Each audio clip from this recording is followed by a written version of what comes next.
ओम शांति। क्या जन्म लेते ही मौत और उम्र लिखी जाती है? ये एक ऐसा प्रश्न है जिसको जानने के लिए हर किसी के मन में उत्सुकता होती है कि हमारी मौत कब होती है और कब लिखी जाती है। कितने समय के लिए हम इस दुनिया में आए हैं, या फिर हमारे परिवार से जब कोई चला जाता है, किसी की अकाल मृत्यु हो जाती है, तो लोग कहते हैं, क्या इतने समय के लिए ही आए थे? ऐसा क्यों हुआ? भगवान ने इतनी उम्र के लिए ही क्यों भेजा था? या फिर जैसे किसी के अचानक कुछ हो जाता है, कोई सुसाइड कर लेता है, या फिर एक्सीडेंट हो जाता है, या कहीं से गिर के फांसी लगा के कुछ ना कुछ किसी कारण बस अपने शरीर को नष्ट कर लेते हैं, या किसी ने कुछ बोल दिया, किसी ने गुस्सा कर लिया अपने बच्चों के ऊपर, पति के ऊपर, पत्नी के ऊपर, और उसने फिर जाके सुसाइड कर लिया। तो लोगों को बहुत पश्चाताप होता है कि अगर हम ऐसा नहीं बोलते, या हम उनको रोक लेते, या कुछ कर लेते, तो ऐसे लोग बहुत डिस्टर्ब रहते हैं कि मेरे कारण ऐसा हुआ है। अपने आप को दोषी समझने लगते हैं कि मेरे कारण उसकी मौत हुई है, मैं ऐसा नहीं बोलती, मैं ऐसा नहीं बोलता, या मैं उसको वहाँ नहीं जाने देता, या मैं रोक लेता, या आज मैं घर पे ही होता, आज बाहर नहीं जाता, तो शायद उसकी मौत नहीं होती। तो इन्हीं सारे सवालों का जवाब आपको आज इस वीडियो में मिल जाएगा। देखिए, सबसे पहली बात तो ये है कि जिसकी मृत्यु का समय आ जाता है, उसको कोई रोक नहीं पाता है। दुनिया की चाहे कोई शक्ति हो, उसको रोक नहीं सकती है, क्योंकि जिसकी मौत का समय आ गया है, उसको जाना है, तो उसको कोई रोक नहीं सकता है। चाहे आप कितने भी प्रयास कर लें, कितनी भी कोशिशें कर लें, लेकिन सारी कोशिशें आपकी नाकाम हो जाएँगी। आप उसको रोक नहीं सकते हैं, 1 मिनट भी ज़्यादा नहीं रोक सकते हैं। इसका आपको जवाब एक उदाहरण के माध्यम से बताते हैं। एक बार भगवान श्री नारायण विष्णु भगवान गरुड़ पर सवार होकर के और भोलेनाथ से मिलने के लिए कैलाश पर्वत पर गए। कैलाश में गुफा के बाहर गरुड़ को छोड़कर और श्री नारायण अकेले ही भोलेनाथ से मिलने के लिए अकेले गुफा में चले गए। बाहर अकेले गरुड़ जी कैलाश की अपूर्व प्राकृतिक शोभा को देख करके मंत्रमुग्ध थे। इसी दौरान उनकी दृष्टि एक खूबसूरत छोटी चिड़िया पर पड़ गई। बहुत ही खूबसूरत एक छोटी सी चिड़िया थी, मनमोहक चिड़िया, बहुत ही सुंदर थी। गरुड़ के सारे विचार उनकी तरफ केंद्रित होने लगे। उसी समय मृत्यु के देवता भी वहां भगवान भोलेनाथ से मिलने के लिए कैलाश पर्वत पर पहुंचे, और गुफा के अंदर जाने से पहले उन्होंने उस छोटी चिड़िया को बड़े आश्चर्य की दृष्टि से देखा। छोटी चिड़िया को, उस पक्षी को गरुड़ जी समझ गए कि इस चिड़िया का अंत निकट है, और यमदेव कैलाश से जाते उसे अपने साथ यमलोक ले जाएंगे, ऐसा गरुड़देव विचार करने लगे। अब गरुड़ जी को चिड़िया पर बहुत दया आई, और वो इतनी छोटी-सी और इतनी सुंदर चिड़िया को अपनी आँखों के सामने ही मरता हुआ नहीं देखना चाहते थे। उन्होंने चिड़िया को अपने पंजों में दबाया और कैलाश से हजारों कोसों दूर एक जंगल में छोड़ कर के आए। उन्होंने मन में विचार कर लिया कि मुझे कुछ भी करना पड़े, कितना भी प्रयास करना पड़े, लेकिन मैं इस छोटी-सी चिड़िया को मरने नहीं दूँगा। और इसी विचार से वो कि इसकी मौत ना आ पाए, उसके कारण ही कि इसको यमलोक अपने साथ ना ले जा पाएँ, इसी के कारण उन्होंने अपने पंजों में दबाया, और कितने ही हजारों कोस दूर एक बहुत घने जंगल में एक चट्टान के ऊपर छोड़ कर के उसको आ गए, और वापस कैलाश पर्वत पर आ गए। अब क्या होता है, थोड़ी देर के बाद जब यम भोलेनाथ से मिलकर के और फिर बाहर जैसे ही आते हैं गुफा के बाहर, तो उन्होंने पूछा, गरुड़ देव ने पूछा, आश्चर्य भरी नज़र से पूछा यमदेव से कि उन्होंने इतनी आश्चर्य भरी नज़र से उस छोटी-सी इतनी सुंदर सी पक्षी चिड़िया को क्यों देखा था? यमदेव बोले, गरुड़, जब मैंने उस चिड़िया को देखा, तो मुझे ज्ञात हुआ कि वो चिड़िया कुछ ही पलों में यहाँ से हजारों कोस दूर एक नाग के द्वारा खा ली जाएगी। मैं सोच रहा था कि वो इतनी जल्दी वो चिड़िया हजारों कोस की दूरी पर, और यहाँ से हजारों कोस की दूरी पर वो कैसे पहुँचेगी? मैं यही सोच रहा था, और यही मैं विचार कर रहा था, और यही विचार करते-करते मैं अंदर भोलेनाथ से मिलने के लिए चला गया था। और मैं लौट कर के आया हूँ, और जब देख रहा हूँ कि वो चिड़िया यहाँ नहीं है, तो निश्चित ही वो मर चुकी होगी। जब जहाँ उसकी मृत्यु लिखी थी और उस स्थान पर वो कैसे पहुँच गई, और निश्चित है कि वो वहाँ पहुँच गई होगी और वो मर चुकी होगी, उसकी मृत्यु का समय हो गया। अब गरुड़देव समझ गए थे कि मृत्यु टाले नहीं टलती है, चाहे आप कितनी ही चतुराई क्यों न कर लो। इसलिए भगवान कहते हैं कि करता तू वह है जो तू चाहता है, परंतु होता वह है जो मैं चाहता हूँ। कर तू वो जो मैं चाहता हूँ, फिर होगा वो जो तू चाहता है। आज इंसान बहुत अपनी इच्छाएं रखता है, लेकिन उसके अनुसार होता कुछ नहीं है। होता वही है जो उसके कर्म के अनुसार उसके भाग्य में लिखा हुआ है। इसलिए मृत्यु कभी टाले नहीं टल सकती है। आज उन लोगों के लिए है, बहुत सारी माताएं बहनें अपने बच्चों के दुख और दर्द से परेशान हैं, पीड़ित हैं। इसलिए ही आज का ये वीडियो बनाया है, और उदाहरण सहित आपको समझाने के लिए, क्योंकि वो ये समझते हैं कि हमारे कारण हमारे बच्चों की मृत्यु हुई है। हम उनको ऐसा ना बोलते, हम वहाँ ना जाने देते, तो शायद उनकी मृत्यु नहीं होती।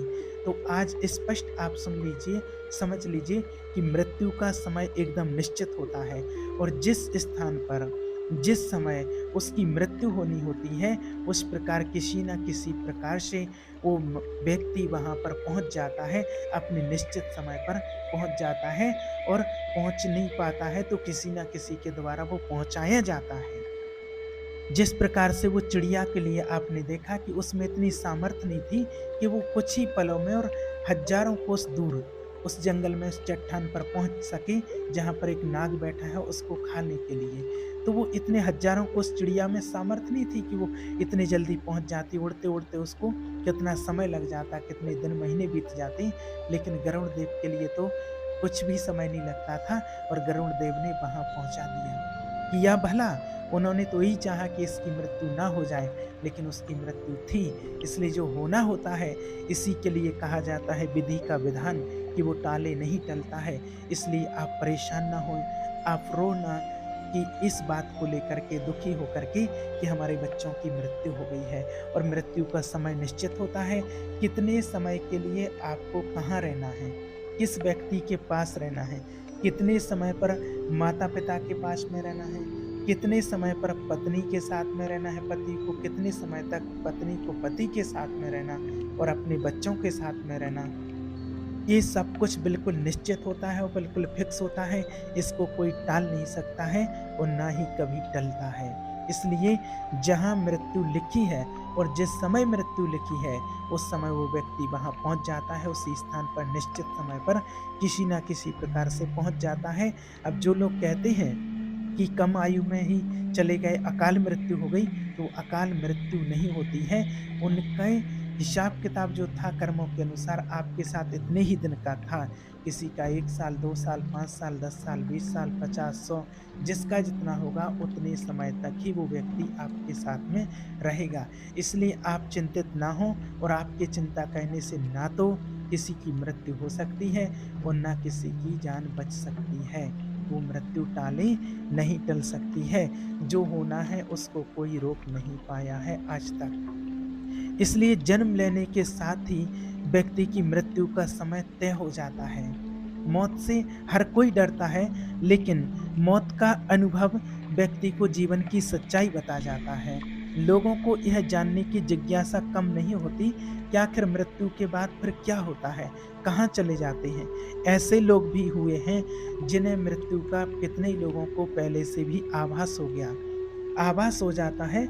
यह आपको ऐसे आभासों और अनुभवों के बारे में ही आपको बताने जा रहे हैं, जो कि मृत्यु के तुरंत पहले भी महसूस किए जाते हैं। जब आपको ये महसूस हो जाए कि आपकी ज़िंदगी अब कुछ ही पलों की है, तो आपका वह अनुभव अद्भुत होता है। हर किसी को यही लगता है कि सबका भाग्य पहले से ही लिखा हुआ होता है। इसी भाग्य में यह भी लिखा हुआ होता है कि मृत्यु कब होनी है, यानी कि व्यक्ति की मौत कब होनी है। यानी कि सबके हिसाब से हर व्यक्ति की मौत उसी समय तय हो जाती है, जब वो अपने कर्मों के अनुसार अपने भाग्य को लिखता है। जन्म का समय या मरण का समय हो, सब कुछ पहले ही तय होता है अपने कर्मों के अनुसार। मृत्यु का समय निश्चित है और समय निश्चित है इसके लिए लोग बहुत सारे अनुमान लगाते हैं, लेकिन विश्वास बहुत कम लोगों को होता है। इस पर लोगों को विश्वास नहीं होता है इस बात के लिए। इसको लेकर के सब अपनी-अपनी राय देते हैं। लेकिन अगर हम बड़े-बड़े विद्वानों की बात करें तो उनका यह मानना है कि जो किसी भी व्यक्ति की मृत्यु का जो समय होता है वो एकदम निश्चित होता है और फिक्स होता है, यही परमात्मा ने बताया है। हालाँकि व्यक्ति की मृत्यु को लेकर के बहुत सारी आशंकाएँ और भावनाएँ बनी रहती हैं। अगर हम बात करें मृत्यु की, तो मृत्यु का समय तो निश्चित होता है, बस ये पता नहीं होता है उस समय निश्चित कब है। तो उस समय का किसी को पता नहीं होता है कि किस समय पर मृत्यु होनी है। एक और उदाहरण से आपको इसका रहस्य समझाते हैं। मान लीजिए कि एक गमले में आपने कोई पौधा उगाया और वो एक ऐसा पौधा है जिसे आपको सीज़न वाइज़ सीज़न बदलना होगा। ऐसे में उस पौधे के बड़े होने का भी एक निश्चित समय होगा, लेकिन ये कहना मुश्किल होगा कि कौन-सी तिथि को वो पौधा बड़ा होगा। उसी तरह से उसको गमले से निकाल कर के उसी तरह से उसे गमले में से निकाल कर के किसी अन्य पौधे को निकालने का भी एक निश्चित समय होगा, मगर किस समय ये किया जाएगा ये नहीं पता होगा। ऐसा ही कुछ मौत के साथ भी होता है। मौत का एक समय निश्चित होता है और समय फिक्स होता है, मगर तिथि और उसका समय बता पाना मुश्किल होता है और आपको ये पता नहीं होता है निश्चित के समय और तिथि कौन-सी है। आज तक ये किसी ने नहीं बता पाया है। आपने जो पौधा गमले में लगाया था, अगर अचानक कोई बकरी आकर के और उस पौधे को खा जाती है, बावजूद वो पौधा नहीं बच पाया। इसी प्रकार से हम इंसानों की मृत्यु का भी समय निश्चित नहीं होता है। हम इंसानों का जीवन तो पूरी तरह से कठिनाइयों से भरा हुआ होता है। हमेशा कोई ना कोई समस्या जीवन में आती रहती है। कभी कोई बीमारी तो कभी कोई बीमारी लगी ही रहती है।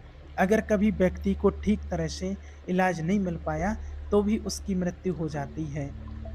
और इसके लिए लोग अकाल मृत्यु समझते हैं। किसी का एक्सीडेंट हो जाना, किसी का ज़हर खा लेना, किसी का छत से नीचे गिर जाना आदि, इसी सब के लिए लोग कहते हैं अकाल मृत्यु।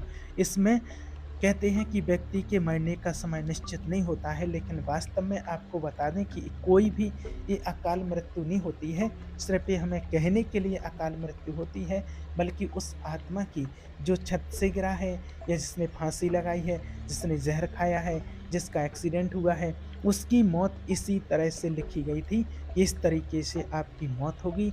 इसलिए कोई ऐसा विधान बना कि वो छत से गिरना पड़ा।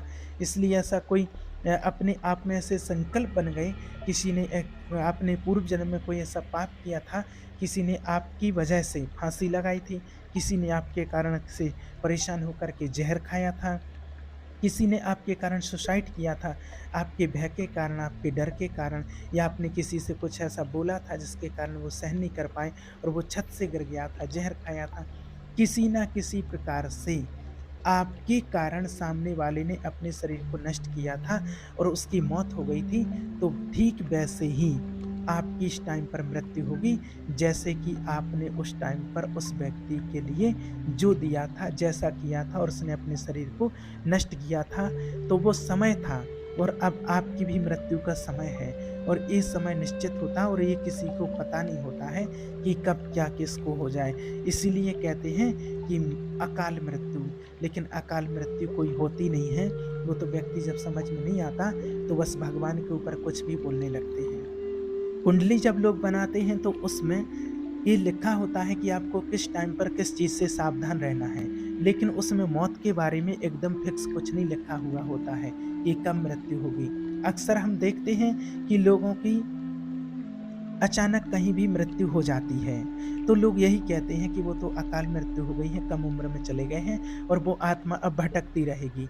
और कम उम्र की आत्मा में शरीर छोड़ दे कोई व्यक्ति कम उम्र में, तो उसकी आत्मा भटकती रहती है। इसके लिए भी बहुत सारे लोग पूछते रहते हैं। तो देखिए, आपको बता दें कि उम्र शरीर की कुछ भी हो, आत्मा की उम्र नहीं होती है। ये जो शरीर मिला हुआ है, वो इतनी आयु के लिए ही आत्मा ने धारण किया था और अब उसका जो समय था वो पूरा हो गया है, उसका पार्ट पूरा हो गया है, चाहे वो आत्मा 1 साल के लिए आई हो, 2 साल, 10 साल, 20, 50, 100, जितने साल के लिए भी आई हो, उसका समय निश्चित था और वो समय पूरा हुआ। आत्मा अपनी वापस चली गई है और आपका जो 5 तत्वों का पुतला था शरीर वो यहीं से लिया और वो यहीं पर छोड़ कर के आत्मा चली गई है। अब उसको अपनी दूसरी यात्रा करनी है और वो उस यात्रा करने के लिए वो चली गई है। ये सब यही दर्शाता है कि किसी भी व्यक्ति की मृत्यु का समय निश्चित कब है ये पता नहीं होता है, बस मृत्यु निश्चित होती है, ये वास्तविकता है कि मृत्यु निश्चित होती है। श्रीमद् भगवद गीता के मुताबिक विधि का विधान कोई नहीं बदल सकता है। श्री कृष्ण भगवान ने कहा था कि मैं सब कुछ होते हुए भी विधि के विधान को नहीं टाल सकता हूँ, नहीं बदल सकता हूँ। मेरी मेरी चाहे राधा थी और चाहती मुझको मीरा थी, पर मैं हो रुक्मणी का गया। इसका मतलब है कि होनी को कोई टाल नहीं सकता है और विधि का विधान हमेशा बना ही रहता है। वो तो अवतार थे लेकिन होनी को कोई टाल नहीं सकता है। विधि का विधान जो लिखा है वो हो करके ही रहता है। भाग्य में जो लिखा है वही मिलेगा, कोई चाहे लाख कोशिशें कर ले। ये तो आपने भी देखा होगा कि भगवान श्री कृष्ण को और प्रभु श्री राम को अपने अपने जीवन में कितनी विपरीत परिस्थितियां आई थीं। वह तो स्वयं भगवान के अवतार थे, अगर वो चाहते तो अपनी परेशानियां स्वयं ही दूर कर सकते थे। लेकिन उन्होंने धरती पर जन्म लेकर के मनुष्यों की तरह ही उन्होंने कष्ट भोगे और उनके सही दिमाग से सही ढंग से उनको दूर भी किया। श्री राम और श्री कृष्ण कोई भी अपने जीवन को ना बदल सके। अगर प्रभु श्री राम का जीवन कष्टों से भरा ना होता तो वो हमें क्या सिखाते। श्री राम जी हमें बताए कि इस पूरी दुनिया को बनाने वाला जब इतना कष्ट सहन कर सकता है तो हम इंसान क्यों नहीं। अगर श्री राम चाहते तो वो कष्ट अपने जीवन के कष्ट बदल सकते थे, लेकिन नहीं, उनके जीवन में जो भी कष्ट आए उन्हें आने से पहले ही वो दूर कर सकते थे, पर उन्होंने ऐसा कभी नहीं किया और उन्होंने धैर्य और सूझबूझ के साथ उनको दूर किया। उन्होंने हमें धैर्य, गरिमा, सम्मान, स्मृति, प्रेम, सत्य के लिए लड़ना और बहुत कुछ सिखाया है। जो व्यक्ति सत्य के मार्ग पर चलता है उसके जीवन में परेशानियां आती ही हैं। श्री राम जी ने अपने पिता दशरथ जी के सामने भी वनवास को चुना, क्योंकि वो ये बताना चाहते थे कि माता पिता को भगवान की तरह मानना चाहिए, इसलिए माता पिता की रक्षा के लिए वो वनवास चले गए। प्रभु श्री राम और श्री कृष्ण के जीवन से हम अपने जीवन के लिए जितनी सीख लें उतनी ही कम है। उनके जीवन से हमें यही समझ में आया कि विधि के विधान को कोई भी नहीं बदल सकता है। इसलिए आप अपने जीवन में आने वाली परिस्थितियों को लेकर के बिल्कुल भी तनाव, टेंशन ना लें। जो कुछ भी हो रहा है वो विधि का विधान है, वो टाला नहीं जा सकता। हर एक की मृत्यु का समय, स्थान फिक्स होता है और जिस समय जिसकी मृत्यु होती है वो व्यक्ति अपने समय पर किसी न किसी प्रकार से एक निश्चित समय पर वो पहुंच जाता है। इसलिए आपको परेशान होने की बिल्कुल भी ज़रूरत नहीं है और इस सत्य को आप स्वीकार कीजिए। ओम शांति।